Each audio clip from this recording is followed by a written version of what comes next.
लाडक्या बाप्पाचे विसर्जन करण्यासाठी योग्य पद्धत. अनंत चतुर्दशी म्हणजे आपल्या बाप्पाचे विसर्जन करण्याचा दिवस. शनिवार दिनांक 6 सप्टेंबर 2025 रोजी आहे.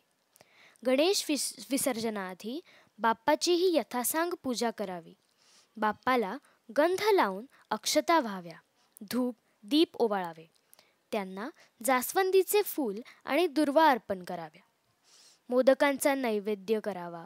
बाप्पाची 10 दिवसांची सेवा करताना काही चुका झाल्या असल्यास त्यांची प्रामाणिकपणे माफी मागून बाप्पा माझ्या ज्या काही चुका झाल्या असतील त्या पोटात घे अशी प्रार्थना करावी.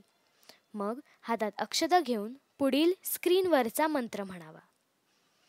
मंत्र म्हणून झाल्यावर बाप्पाला हातातील अक्षता व्हाव्या व बाप्पाची मूर्ती त्याच्या जागेवरून थोडी हलवावी किंवा थोडी वर उचलून पुन्हा खाली ठेवावी.